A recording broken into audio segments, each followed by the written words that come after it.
welcome to Chats with Baba, brought to you by the Lighthouse for Academic and Cultural Excellence. I am James Young, your podcast host, better known as Baba. The term Baba is used to acknowledge elders or grandparents. I'm reached a point in my life where I'm both. I'm an elder and I'm a grandparent. The purpose of the Lighthouse for Academic and Cultural Excellence and the podcast is to inform and empower parents of young Black children.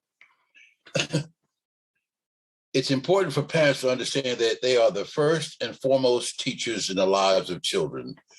This information is applicable to all children, not just Black children, but I focus specifically on Black children because of my concerns about their foundation for literacy. And this podcast is to inform parents to enable them to release the natural genius that is in Black children. Black children have untapped and underdeveloped gifts. It's the quality of experience and exposure that lays the foundation for life. We want to move from miseducation to education. This effort is to help parents to strive for excellence.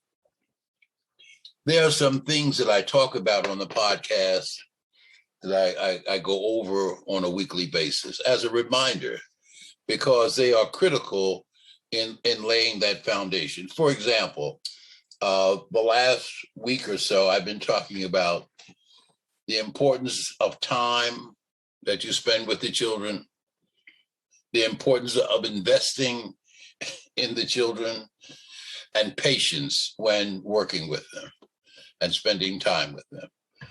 And connected with that is the idea of being committed to doing those things that is going to bring that genius forth. It just doesn't come out. It's what goes on during the nurturing process and all of what you do and understanding where children are as they are growing and developing. The other thing that I try to communicate as children get to the point where they're going to school is to 3 or 4 things that's expected when they walk into the classroom. Their ability to pay attention, their ability to listen, their ability to follow directions, their ability to start and finish a task.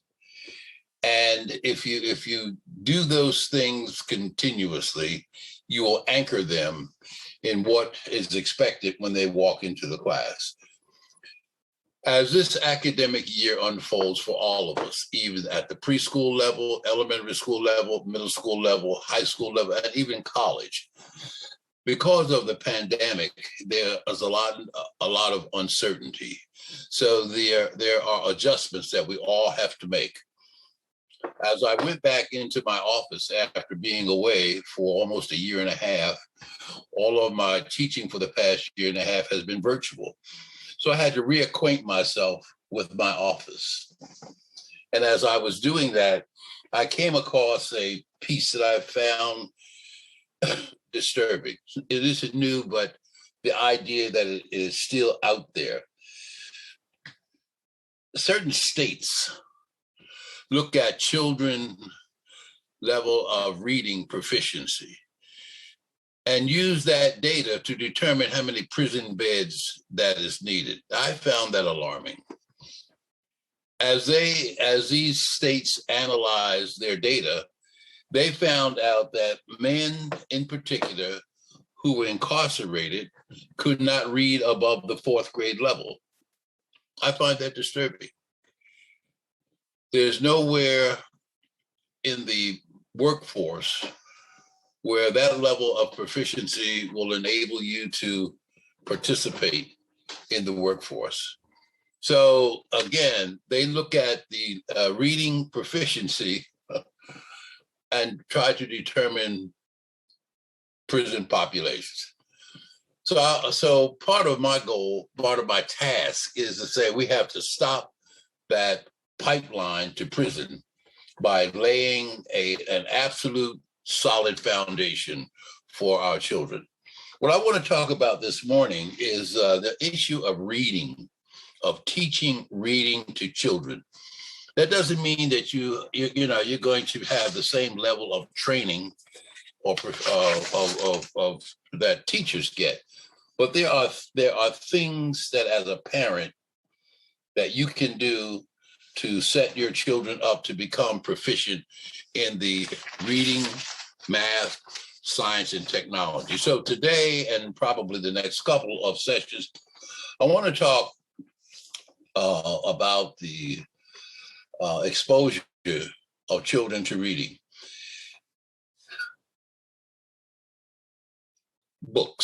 Books for children are critical.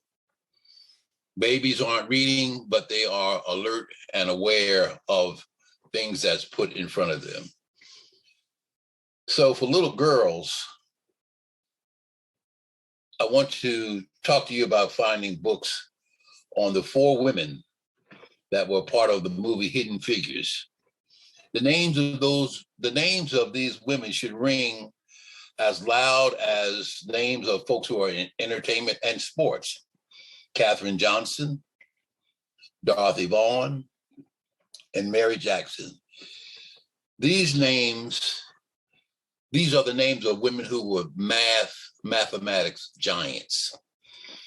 And because of them, America was a success in the space program. And so the untold story came about in the movie Hidden Figures. There are books, children's books, now being written about these women. And I would encourage and urge you to find them and to frequently read them to your children.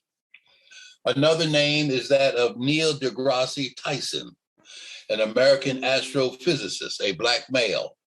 And we don't have a lot of men at that level, but he is an authority on space, the planets, the universe. And so these women and Neil deGrasse and others are living geniuses relative to the area of math and science. By exposing children to them early and having pictures of them says to the children, this is the possibility for you. And as you get books and other materials that shows who these folks are, children begin having mental images of them as role models. And as I said, you are constantly reading to them. For babies, what would you do? You can buy soft covered books with pictures, and you can present these books to the babies as you are holding and nurturing them. And babies are naturally reaching out and grasping for those things. So that is a part of the process. And I guess what I'm saying is that as you expose them to the books, they will coo and make sounds that are letting you know that these are things that they are beginning to grasp. As my children were growing up, I read these books to the same stories over and over and over and over. I read a piece to my students. These are college students now. It's called Our Deepest Fear. Just let me read you a few lines from it. Our deepest fear is not that we are inadequate. Our deepest fear is that we are powerful beyond measure. It is our light, not our darkness, that most frightens us. We ask ourselves, who am I to be brilliant, gorgeous, talented, and fabulous? That's the question. Our deepest fear. We don't allow that genius that's within us to come forward. So therefore, as parents, I talk to you in my chats about helping to release and unlock that genius. Many of our children growing up did not have that kind of nurturing, and they share that with me. So I read segments from this speech given by Nelson Mandela after he was freed from prison for 27 years. And I go over it with my students. And I go over it with my students. And I go over it. That is, I repeat it constantly. Why? Part of seeing things differently is perception. Okay, it's perception. And part of that perception is to raise their consciousness about what they are capable of doing. Once you elevate your consciousness, then the rest becomes somewhat less difficult, not less challenging, but less difficult, because you can see it. And part of seeing it has to do with changing one's behavior, and it also changes the way that one thinks about some things. For example, my grandson, who is starting his first year college, I talked to him the other day. I said, well, what is it like? He said, wow, it's an adjustment because they're asked to do so much in such a short period of time.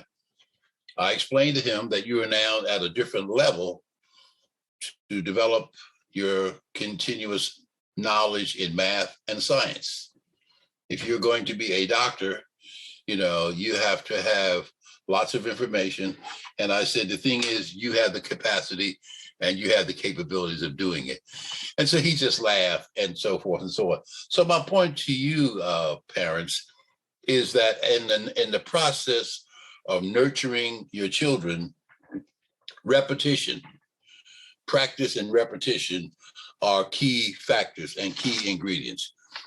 Finding books with images of individuals that look like your children, male and female, is critical, because keep in mind that their minds are developing and their minds are taking pictures of everything that they visually see. Now, you may not see this, but that mind is their computer, and all of what they are visualizing, they're taking in and storing it. As you talk to them, they're listening, they're responding to you, and so forth and so on. So again, repetition is critical. And the reason why I spend a little bit of time on talking about Hidden Figures is because of imagery. Okay, and young girls will see these women, and young men can see Neil deGrasse and others. If you notice, I'm not talking about entertainment or athletics or athletes, because these are things that's constantly in front of them. Entertainment, athletics, and I'm not knocking that, but I think at the same time, we want to expose our children to other possibilities relative to using their minds. I am working with an individual who is an elder, and in recent months, he celebrated his 100th birthday and is still writing and contributing. So long beyond our youthful years, if the mind is developed, we can engage the mind in helping to increase the knowledge base.